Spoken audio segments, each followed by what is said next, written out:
Do something you're very passionate about, and don't try to chase what is kind of the hot passion of the day. Work hard, like every waking hour. That's the thing I would say. Now is the time to take risk. Dream big. Align your passion and purpose in life with a goal. If you focus on the goal, you will overcome all obstacles. If you focus on obstacles, you will never reach your goal. You should never be satisfied, and you should be always frightened and on the qui-vive. Always put you in question. Is what we do really enough? Are we doing good innovations?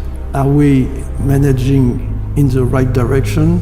What can go bad? Everyone gets opportunity in their life. So will you. The questions you will need to answer. Do you have courage to relentlessly chase it down? I have a story about following dreams. Or maybe, more accurately, it's a story about finding a path to make those dreams real. Well, by far the best investment you can make is in yourself. But it's just hugely important. And if you invest in yourself, nobody can take it away from you. That people should do what they believe is the right thing to do. However, usually that's also the most difficult thing to do. And it's the riskiest thing to do. But if they believe in something, they should pursue it. After much consideration, I took the less safe path to follow my passion, and I'm proud of that choice. Seen in that light, it really was a difficult choice, but ultimately, I decided I had to give it a shot. I didn't think I'd regret trying and failing, and I suspected I would always be haunted by a decision to not try at all. I believe in all of my best decisions in business and in life have been made with heart, intuition, guts, not analysis. When you can make a decision with analysis, you should do so, but it turns out in life that your most important decisions are always made with instinct, intuition, taste, heart. I cannot invent and pioneer if you cannot accept failure. To invent, you need to experiment. And if you know in advance that it's going to work, it is not an experiment. And so that's a very important thing. They are inseparable twins, failure and invention. And so, it's always embarrassing to fail, but you have to say, no, that's not how this works. You need to work, depending upon how well you want to do, and particularly if you're starting a company, you need to work super hard. So what does super hard mean? Well, when my brother and I were starting our first company, instead of getting an apartment, we just rented a small office and we slept on the couch. And we showered at the YMCA, and we're so hot up we had just one computer. So the website was up during the day, and I was coding at night, 7 days a week, all the time. And if you do simple math, you say okay, if somebody else is working 50 hours and you're working 100, you'll get twice as much done in the course of a year as the other company. The final thing I would encourage you to do is don't just follow the trend. Now is the time to take risk. You don't have, you don't have kids. As you get older, your obligations increase. So and once you have a family, you start taking risk not just for yourself, but for your family as well. It gets much harder to do things that might not work out. So now is the time to do that before you have those obligations. So I would encourage you to take risks now. Do something bold. You won't regret it. I was 16 years of age when I left studies. I was a good student, but because of my family circumstances, I had to drop out of school. I left home having learned two core values from my father. First, commitment to the promises you make to yourself, and commitment to the promises you make to others. Both of these have to be in absolutely harmony.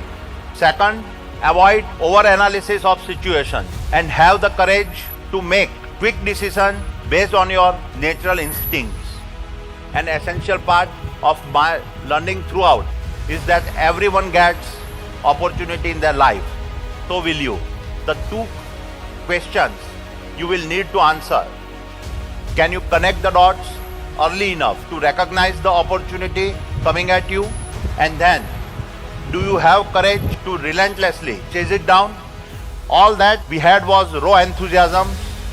All that we had was a belief in ourselves. Rest is the history. First of all, I think in a business which is successful, as is this business, I always say to my team, you should be thinking that the worst is coming. And you should be you should never be satisfied. In a way, the state of mind is to be positive, paranoid. And always in a situation, think of what can go wrong. So on one hand, we try to be thinking of the worst, but on the other hand, we are optimistic. I try to be optimistic long term, but pessimistic short term. And that's a good state of mind, I think. I had learned to program in college. I didn't love programming, but it was fun and I was good at it. At this point in my life, I thought I was making real progress on my journey of self-discovery. I had found a cause. I was pretty happy with my life. My wife was not. What she saw was a college dropout who spent too much time in the mountains doing foolish things. She wanted me to work full-time as a computer programmer or go back to college and finish my degree. We compromised. Sort of. I took several classes, but the only one I can remember was a sailing class taught at Berkeley Marina. Once again, I fell in love and began a lifelong affair with the limitless, omnipotent Pacific Ocean. When my class was over, I wanted to buy a sailboat.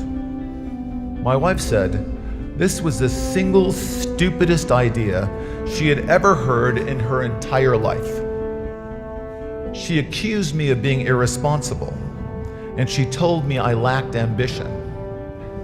She kicked me out, and then she divorced me. This was a pivotal moment in my life. My family was still mad at me for not going to medical school, and now my wife was divorcing me because I lacked ambition. It looked like a reoccurrence of the same old problem. Once again, I was unable to live up to the expectations of others. But this time, I was not disappointed in myself for failing to be the person they thought I should be. I had discovered things that I loved. Their dreams and my dreams were different. I would never confuse the two of them again. Is that people should do what they believe is the right thing to do.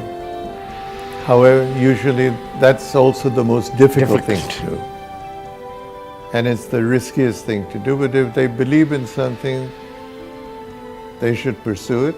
Nobody has ever achieved anything big in business or in any walk of life without courage. Of course, whenever you do anything big, you do feel a little scared. But you've got to conquer fear to discover the hidden hero within you. With courage, with self-belief, and the can-do spirit, you overcome any adversity. I want to realize that achieving your potential is the quest of the ordinary. Conquering the impossible is your destiny. There is no substitute to hard work. Even more important, to pursue excellence. Aim at being the best. Pursue excellence and success will chase you. The future belongs to you. today you have a fabulous platform that will enable you to achieve multiples of what has been achieved by my generation. It is very important to be positive and optimistic in life. Dismiss the prophets of doom. Have self-confidence. Believe in yourself. और मेरे साथ confidence से बोलिए कि yes, we can and we will.